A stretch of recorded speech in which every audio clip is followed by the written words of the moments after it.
Au commencement, Dieu créa le ciel et la terre. Couvrant l'abîme, l'Esprit de Dieu planait sur les eaux. Dieu dit que la lumière soit et que la lumière fut. Dieu vit que la lumière était bonne, et Dieu sépara la lumière et les ténèbres. Dieu appela la lumière jour, et les ténèbres nuit. Il y eut un soir, il y eut un matin, premier jour. Dieu dit qu'il y ait un firmament au milieu des eaux, et qu'il sépare les eaux d'avec les eaux. Et il en fut ainsi. Dieu fit le firmament, qui sépara les eaux, qui vont sous le firmament, avec les eaux, qui sont au-dessus du firmament. Et Dieu appela le firmament ciel. Il y eut un soir, il y eut un matin, deuxième jour. Dieu dit que les eaux qui sont sous le ciel s'amassent à une seule masse, qu'apparaisse le continent. Et il en fut ainsi. Dieu appela le continent terre, et la masse les eaux mer. Dieu vit que cela était bon. Dieu dit que la terre verdisse de verdure des herbes, portant semences et des arbres fruitiers, donnant sur la terre des fruits contenant leurs semences. Et il en fut ainsi.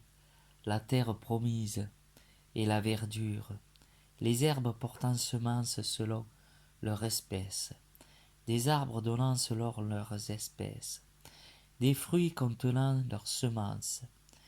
Et Dieu vit que cela était bon. Il y eut un soir, il y eut un matin, troisième jour. Dieu qu'il y ait des luminaires au firmament du ciel pour séparer le jour et la nuit, qu'ils servent de signe tant pour les frères que pour les jours et les années, tant pour les fêtes que les jours et les années, qu'ils soient des luminaires au firmament du ciel pour écarter la terre. Et il en fut ainsi. Dieu fit les deux lumières naître, majeures, le grand luminaire comme puissance du jour, et le petit luminaire comme puissance de la nuit. Et les étoiles, Dieu les plaça au firmament du ciel, pour éclairer la terre, pour commander au ciel et à la nuit, pour séparer la lumière et les ténèbres. Et Dieu vit que cela était bon. Il y eut un soir, il y eut un matin, quatrième jour. Dieu dit que les eaux grouillent d'un grouillement d'êtres vivants, que les oiseaux volent au-dessus de la terre contre le firmament du ciel. Et il en fut ainsi. Dieu créa les grands serpents de mer et tous les êtres vivants qui glissent et qui grouillent dans les eaux selon leur espèce, et tous les gens aisés selon son espèce. Et Dieu vit que cela était bon. Dieu les bénit et dit, soyez féconds, multipliez, explissez l'eau des mers, et que les oiseaux multiplient sur la terre. Il y eut un soir, il y eut un matin, cinquième jour. Dieu dit que la terre promise des êtres vivants, selon leur espèce, bestiaux, bestioles, bêtes sauvages, selon leur espèce. Il en fut ainsi. Dieu fit des bêtes sauvages selon leurs espèces, les bestiaux selon leurs espèces, et toutes les bestioles du sol selon leur espèce. Et Dieu vit que cela était bon. Dieu dit, faisons l'homme à notre image, comme notre ressemblance, et qu'il domine sur les poissons de la mer, les oiseaux du ciel, les bestiaux, toutes les bêtes sauvages, et toutes les bestioles qui rampent sur la terre. Dieu créa l'homme à son image, à l'image de Dieu, et il créa l'homme et femme, il les créa. Dieu les bénit et leur dit, soyez féconds, multipliez, emplissez cette terre et soumettez-la, dominez sur les poissons de la mer, les oiseaux du ciel et tous les animaux qui rampent sur la terre. Dieu dit, je vous donne toutes les herbes portant semence qui sont sur toute la surface de la terre, et tous les arbres qui ont des fruits portant semence, ce sera votre nourriture, à toutes les bêtes sauvages, à tous les oiseaux du ciel, à tout ce qui rampe sur la terre et qui est animé de vie. Je donne pour nourriture toute la verdure des plantes. Et il en fut ainsi. Dieu vit tout ce qu'il avait fait. Cela était très bon. Il y eut un soir, il y eut un matin, 6e jour. Ainsi furent achevés le ciel et la terre, avec toute leur armée. Dieu conclut au 7e jour l'ouvrage qu'il avait fait. Et au 7e jour, il chôma. Après tout l'ouvrage qu'il avait fait, Dieu bénit le 7e jour et le sanctifia, car il avait au temps où il y avait,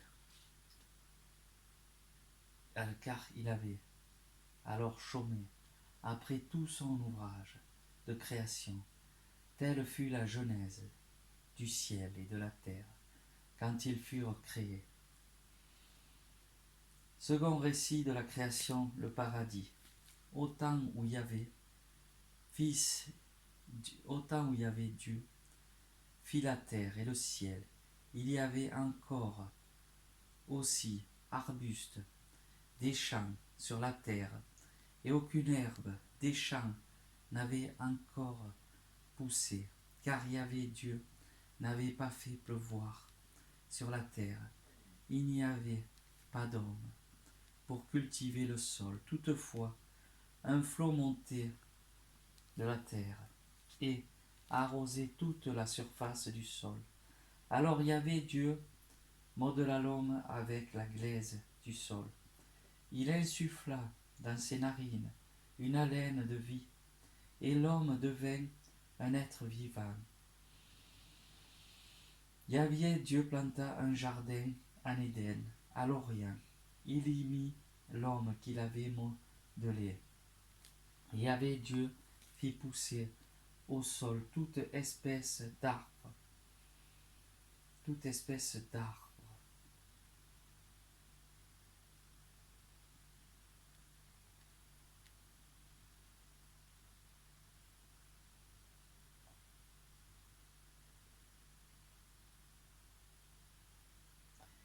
Dieu fit pousser toute espèce d'arbre, séduisant à voir et bon à manger, et arbre et d'arbres de vie. Au milieu du jardin est l'arbre de la connaissance et du bien et du mal. Un fleuve sortait d'Éden pour arroser le jardin, et de là, il se divisait pour former 4 bras. Le premier s'appelle le Pichon. Il contourne tout le pays d'Avila où il y a l'or. L'or de ce pays est pur. Et là se trouve le bdellium et la pierre d'onyx. Le deuxième fleuve s'appelle le Gihon. Il contourne tout le pays de ruches. Le troisième fleuve s'appelle le Tigre. Il coule d'Orient à l'Orient, d'Azur. Le quatrième fleuve est l'Euphrate. Dieu prit l'homme et l'établit dans le jardin d'Éden pour le cultiver et le garder. Et Dieu fit à l'homme ce commandement. Tu peux manger de tous les arbres du jardin, mais de l'arbre de la connaissance du bien et du mal, tu ne le mangeras pas, car le jour où tu en mangeras, tu mourras certainement. Yahvé, Dieu, dit, il n'est pas bon que l'homme soit seul. Il faut que je lui fasse une aide, et qu'il soit assorti. Yahvé, Dieu, modela encore du sol toutes les bêtes sauvages et tous les oiseaux du ciel. Et il les amena à l'homme pour voir comment celui-ci les appellerait. Chacun devait porter le nom que l'homme lui avait donné. L'homme donna des noms à tous les bestiaux, les oiseaux du ciel et toutes les bêtes sauvages. Mais pour un homme, il ne trouva pas d'aide qui lui fût assortie. Alors Yahvé Dieu fit tomber un profond sommeil sur l'homme. Il s'endormit, il prit une de ses côtes et referma la chair à sa place. Puis, de sa côte qu'il avait tirée de l'homme, Yahvé Dieu façonna une femme et l'amena à l'homme. Alors celui-ci s'écria, à ce coup, c'est l'os de mes os et la chair de ma chair. Celle-ci sera appelée femme, car elle fut tirée de l'homme, celle-ci. C'est pourquoi l'homme quitte son père et sa mère et s'attache à sa femme, et ils deviennent une seule chair. Or, tous deux étaient nus, et sa femme, et ils n'avaient pas honte l'un devant l'autre. Le serpent était le plus rusé de tous les animaux des champs de Yahvé. Dieu avait fait, il fit à sa femme. Alors Dieu dit, vous ne mangerez pas de tous les arbres du jardin. La femme répondit au serpent, nous pouvons manger du fruit des arbres du jardin, mais du fruit de l'arbre qui est au milieu du jardin, Dieu a dit, vous n'en mangerez pas, vous n'y toucherez pas, sous peine de mort. Le serpent répliqua à la femme, pas du tout, vous ne mourrez pas, mais Dieu sait que le jour où vous en mangerez, vos yeux s'ouvriront, et vous serez comme des dieux, qui connaissent le bien et le mal. La femme vit que l'arbre était bon à manger, et séduisant à voir, et qu'il était cet arbre désirable pour acquérir l'entendement. Elle prit de son fruit et mangea. Elle en donna aussi à son mari, qui était avec elle, et il mangea. Alors leurs yeux, à tous deux, s'ouvrirent, et ils connurent qu'ils étaient nus. Ils cousirent des feuilles de figuier et se firent des pagnes. Ils entendirent le pas de Yahvé, Dieu qui se promenait dans le jardin à la brise du jour, et l'homme et sa femme se cachèrent devant Yahvé, Dieu parmi les arbres du jardin. Yahvé, Dieu appela l'homme. Où es-tu? Dit-il. J'ai entendu ton pas dans le jardin, répondit l'homme. Mais j'ai eu peur, parce que je suis nu, et je me suis caché. Il reprit, et qu'il a appris que tu étais nu. Tu as donc mangé de l'arbre dont je t'avais défendu de manger. L'homme répondit, c'est la femme que tu as mise auprès de moi qui m'a donné de l'arbre, et j'ai mangé. Yahvé Dieu dit à la femme, qu'as-tu fait là? Et la femme répondit, c'est le serpent qui t'a séduit, et j'ai mangé. Alors Yahvé Dieu dit au serpent, parce que tu as fait cela, Maudit sois-tu entre tous les bestiaux et toutes les bêtes sauvages. Tu marcheras sur ton ventre et tu mangeras de la terre tous les jours de ta vie.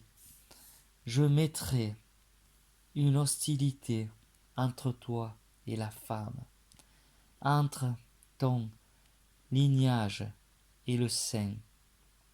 Il s'écartera, il t'écartera, il t'écrasera la tête et tu l'atteindras au talon. Et la femme, il dit, je multiplierai les peines de tes grossesses. Dans la peine, tu enfanteras des fils. Ta convoitise te poussera vers ton mari et lui donnera sur toi. À l'homme, il dit, parce que tu as écouté la voix de ta femme et que tu as mangé de l'arbre dont je t'avais interdit de manger, maudit soit le sol à cause de toi. À force de peine, tu en tireras subsistance. Tous les jours de ta vie, il produira pour toi épines, chardon, et tu mangeras herbe des champs à la sueur de ton visage. Tu mangeras ton pain jusqu'à ce que tu retournes au sol, puisque tu en fus tiré, car tu es glaise, et tu retourneras à la glaise. L'homme appela sa femme Ève, parce qu'elle fut la mère de tous les vivants. Yahvé, Dieu, fit à l'homme et à sa femme des tuniques de peau et les vêtit. Puis Yahvé dit, voici que l'homme est devenu comme l'un de nous, pour connaître le bien et le mal, et qu'il n'étende pas maintenant la main, ne cueille aussi de l'arbre de vie, n'en mange et ne vive pour toujours. Et Yahvé Dieu le renvoya du jardin d'Éden pour cultiver le sol d'où il avait été tiré. Il bannit l'homme, il posta devant le jardin d'Éden les chérubins et la flamme du glaive fulgurant pour garder le chemin de l'arbre de vie. Caïn et Abel. L'homme connut Ève, sa femme. Elle conçut et enfanta Caïn, et elle dit, j'ai acquis un homme de par Yahvé. Il donna aussi le jour à Abel, frère de Caïn. Or Abel devint pasteur de petit bétail, et Caïn cultiva le sol. Le temps passa, et il advint que Caïn présenta des produits du sol en offrande à Yahvé, et qu'Abel, de son côté, offrit les premiers-nés de son troupeau, et même de leur graisse. Or Yahvé agréa Abel et son offrande, mais il n'agréa pas Caïn de son offrande. Et Caïn en fut très irrité et eut le visage abattu. Yahvé dit à Caïn, pourquoi es-tu irrité, et pourquoi ton visage est-il abattu? Si tu es bien disposé, ne relèveras-tu pas la tête? Mais si tu n'es pas disposé, le péché n'est-il pas à la porte, une bête tapie qui te convoite et que tu dois dominer? Cependant Caïn dit à son frère, Abel, allons dehors. Et comme il était en pleine campagne, Caïn se jeta sur son frère Abel et le tua. Yahvé dit à Caïn, où est ton frère Abel? Il répondit, je ne sais pas. Suis-je le gardien de mon frère? Yahvé reprit, qu'as-tu fait? Écoute le sang de ton frère crier sur moi du sol. Maintenant sois maudit et chassé du sol fertile qui est ouvert, la bouche pour recevoir de ta main le sang de ton frère. Si tu cultives le sol, il ne te donnera plus son produit. Tu seras un errant parcourant la terre. Alors Caïn dit à Yahvé, ma peine est trop lourde à porter. Vois-tu, vois, tu me bannis aujourd'hui du sol fertile.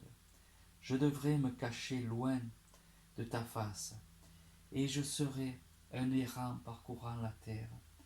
Mais le premier venu me tuera.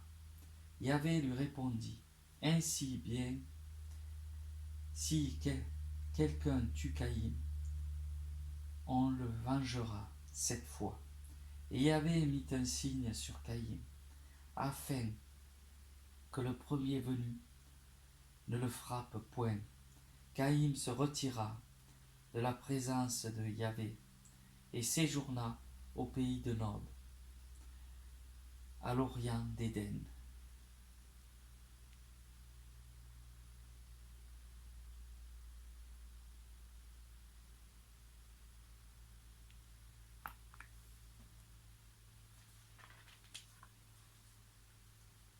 Cètre.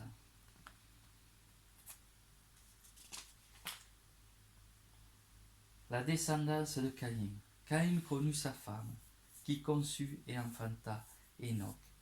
Il devint un constructeur de villes, et il donna à la ville le nom de son fils, Enoch.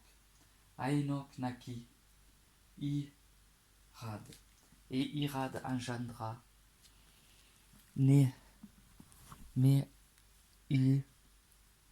Mehujaël, et Mehujaël engendra Methusaël,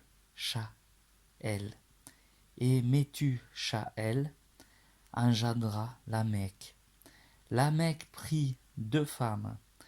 Le nom de la première était Ada, et le nom de la seconde Silla.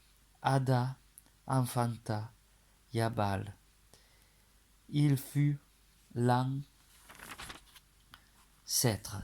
de ceux qui vivent sous la tente et avec les troupeaux.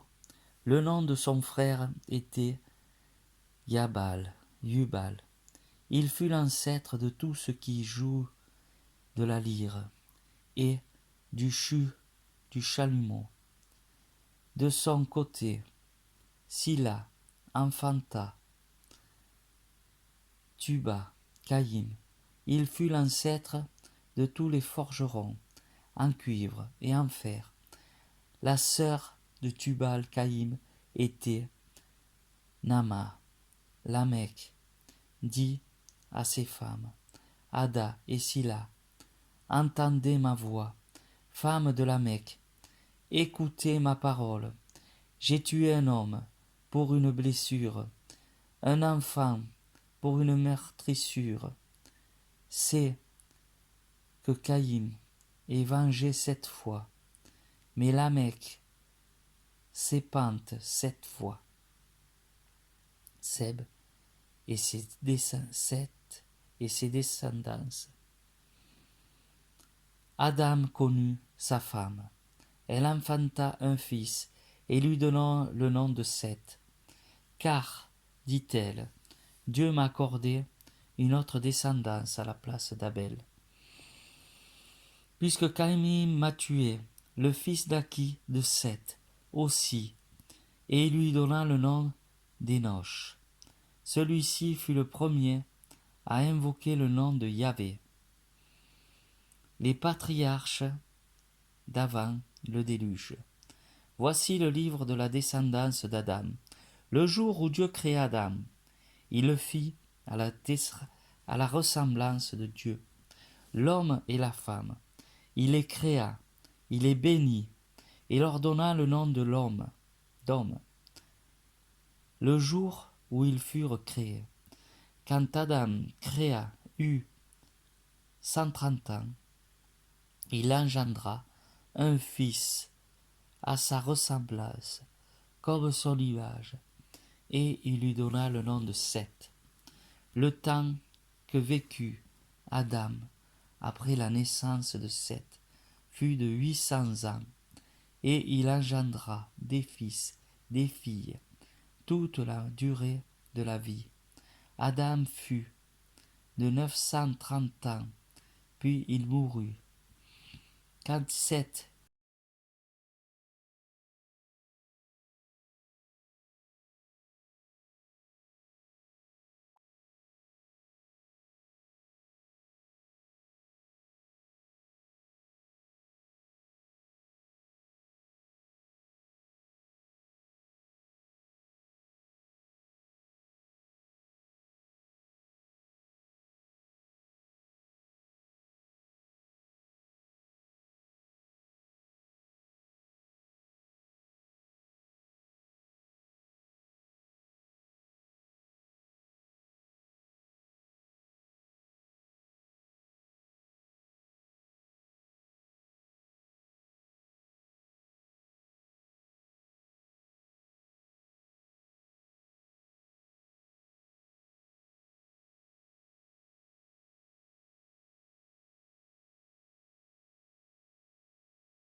féconds, multipliez, emplissez la terre, soyez la crainte et l'effroi de tous les animaux de la terre et de tous les oiseaux du ciel, comme de tout et de son, et ce dont la terre fourmille, et de tous les poissons de la mer. Ils sont livrés entre vos mains. Tout ce qui se meut et possède la vie vous servira de nourriture. Je vous donne tout cela au même titre que la verdure des plantes. Seulement vous ne mangerez pas la chair avec son âme, c'est-à-dire le sang. Mais je demanderai compte du sang de chacun de vous.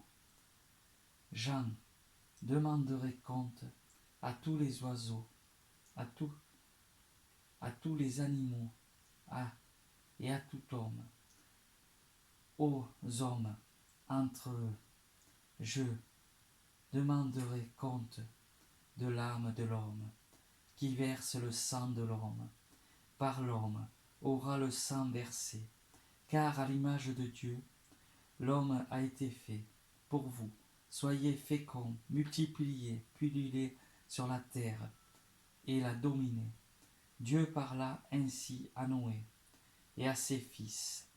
Voici que je conclus mon alliance avec vous et avec vos descendants après vous, et avec tous les êtres animés qui sont avec vous, oiseaux, bestiaux, toutes bêtes sauvages, avec vous, bref, tout ce qui est sorti de l'arche, tous les animaux de la terre.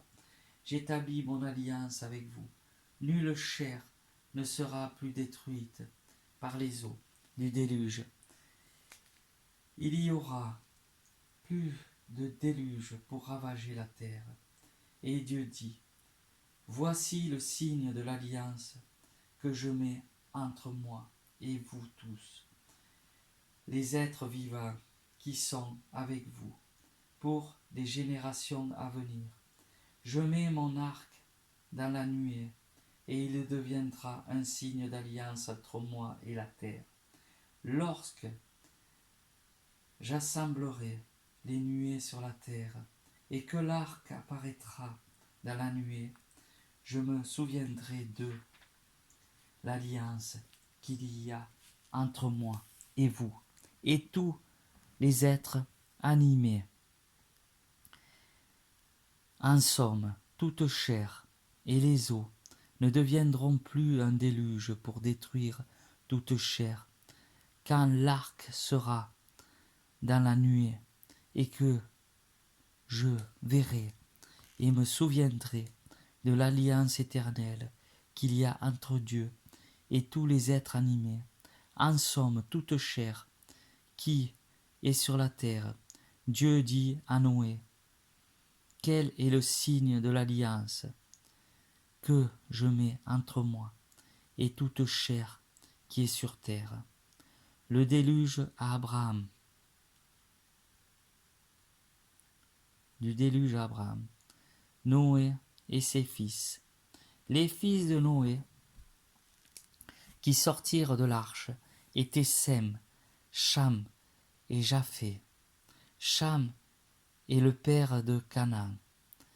Ces trois-là étaient les fils de Noé, et à partir d'eux se fit le peuplement de toute la terre. Noé le cultivateur commençait à planter la vigne, et ayant bu du vin, il fut enivré, et se dénuda à l'intérieur de sa tente. Cham, père de Canaan, vit la nudité de son père, et avertit ses deux frères au dehors.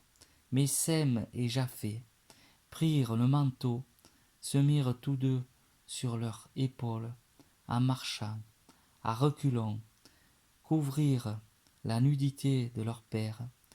Leur visage était tourné en arrière, et ils ne virent pas la nudité de leur père. Lorsque Noé se réveilla de son ivresse, il apprit ce qui lui avait fait son fils le plus jeune, et il dit, maudit soit Canaan, qui soit pour ses frères, le dernier des esclaves. Et il dit aussi, béni soit Yahvé, le Dieu de Sem, que Canaan soit son esclave, que Dieu mette Japheth au large, qu'il habite dans les tentes de Sem, et que Canaan soit son esclave. Après le déluge, Noé vécut 350 ans. Toute la durée de la vie de Noé fut de 950 ans, puis il mourut. Le peuple de la terre. Voici la descendance des fils de Noé, Sem, Cham, Japheth, auxquels les deux fils naquirent après le déluge, fils de Japheth, Gomer, Magog, les Médès, Yavan, Tubal, Meshef, Tiras, fils de Gomer, Askenaz, Riphat, Togarma, fils de Yavan, Elisha, Tarsi, les Kittim, les Danamènes. À partir d'eux, et se fit la dispersion dans les îles des nations. Tels furent les fils de Japheth, après leur pays, et chacun selon sa langue, selon leur clan, et après leur nation, fils de Clam, Cum, Nikraïm, Put, Canaan, fils de Cush, Saba, Avila, Sabta, Rama, Shitekem, fils de Rama, Sheba, Dedam, Cush engendra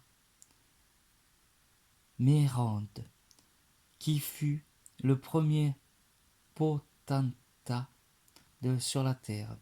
C'était un veilleur chasseur. Devant Yahvé. Et c'est pourquoi l'on dit, comme Mérode, vaillant chasseur devant Yahvé. Les prémices de son empire furent Babel, Érec et Akkad, villes qui sont toutes au pays de Chiméar.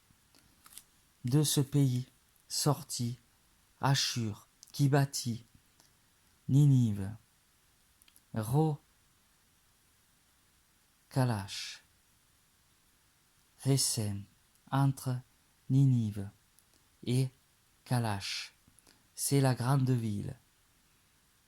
Mirani, Nikraï, engendra les gens de Lud, de Haman, de Léab, de Natush, de Patros, de Casluche et de Caphor, d'où sont sortis les Philistins.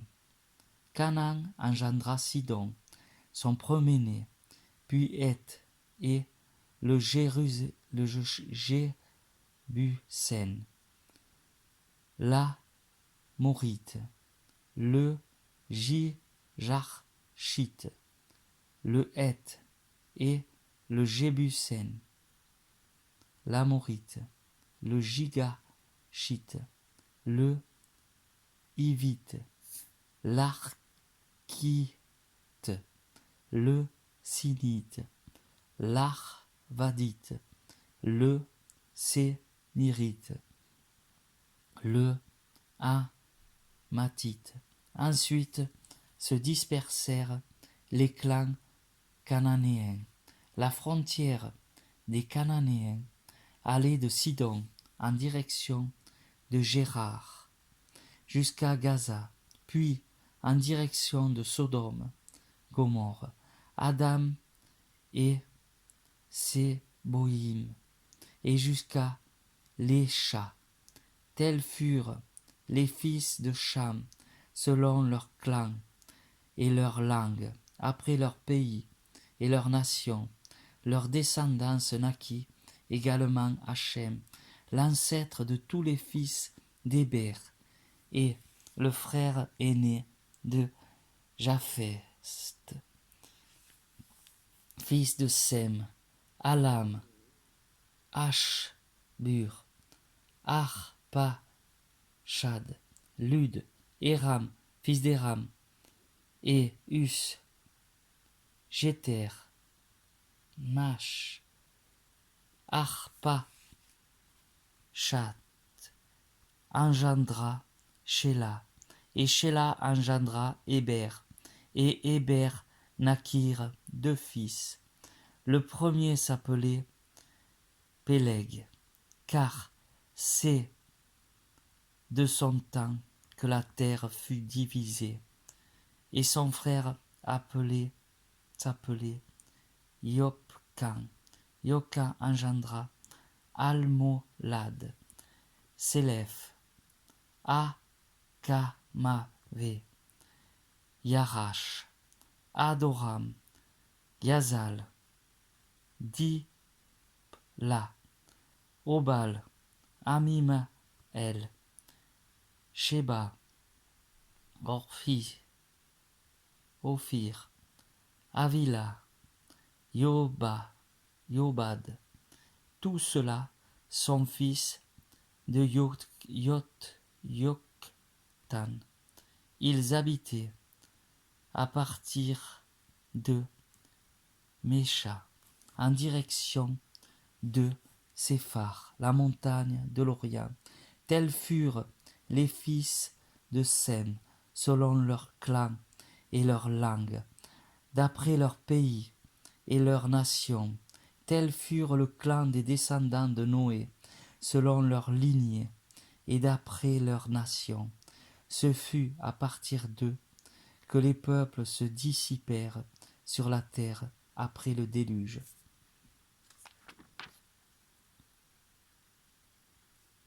La tour de Babel. Tout le monde se servit d'une même langue et et des mêmes mots. Comme les hommes se déplaçaient à l'Orient, ils trouvèrent une plaine au pays de Shimar, et ils s'y établirent. Ils se dirent l'un à l'autre, allons, faisons des briques, et cuisons-les au feu.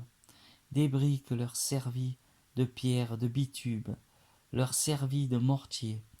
Ils dirent, allons, bâtissons, nous, une ville, une tour, dont le sommet pénètre les ciels. Faisons-nous un nom, et ne soyons pas dispersés sur toute la terre. Or Yahvé descendit sur moi pour voir la ville de la tour que les hommes avaient bâtie. Et Yahvé dit, voici que tous font un seul peuple et parlent une seule langue, et tel est le début de leur entreprise. Maintenant, aucun dessein ne sera irréalisable pour eux. Allons, descendons là, confondons leur langage, pour qu'ils ne s'entendent plus les uns les autres. Yahvé les dispersa, et là sur toute la face de la terre, ils cessèrent de bâtir la ville. Aussi la nomma-t-on Babel, car c'est là que Yahvé confondit le langage de tous les habitants de la terre, et c'est de là qu'il les dispersa sur toute la face de la terre. Les patriarches d'après le déluge. Voici la descendance de Sem. Quand Sem eut 100 ans, il engendra Arpachshad, 2 ans après le déluge. Après la naissance d'Arpachshad, Sem vécut 500 ans, et il engendra des fils et des filles. Quand Arpachshad eut 130 ans, 135 ans, il engendra Sheba. Après la naissance de Sheba, Arpachshad vécut 403 ans et il engendra des fils et des filles. Quand Shélam eut 130 ans, il engendra Héber. Après la naissance de Héber, Shéla vécut 403 ans et il engendra des fils et des filles. Quand Héber eut 34 ans, il engendra Péleg. Après la naissance de Péleg, Héber vécut 430 ans et il engendra des fils et des filles. Quand Péleg eut 30 ans, il engendra Reu. Après la naissance de Reu, Péleg vécut 239 ans et il engendra des fils et des filles. Quand Reu eut 32 ans, il engendra Tserug. Après la naissance de Tserug, Reu vécut 207 ans et il engendra des fils et des filles. Quand Tserug eut 30 ans, il engendra Naot. Après la naissance de Naot, Tserug vécut 200 ans et il engendra des fils et des filles. Quand Nahor eut 29 ans, il engendra Téra.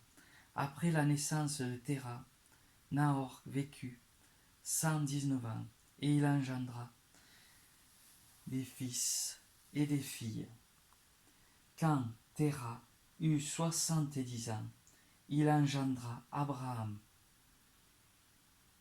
Nahor et Haran. La descendante de Térad.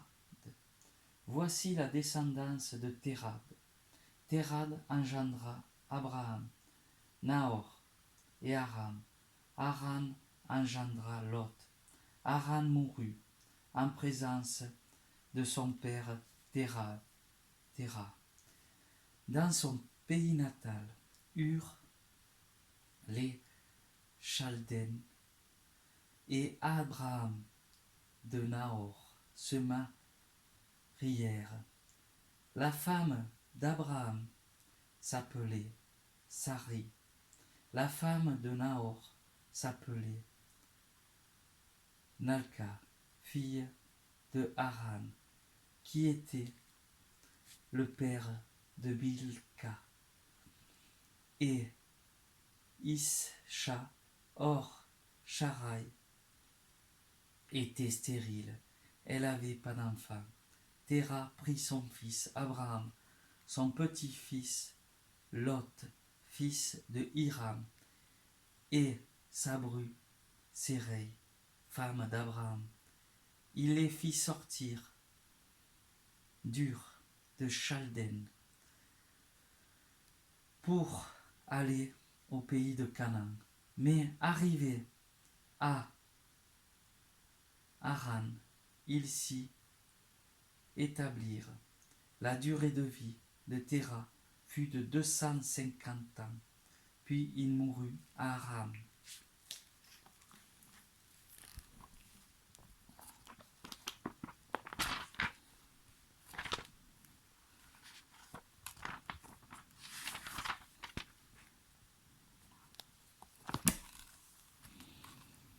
Merci Saint-Esprit.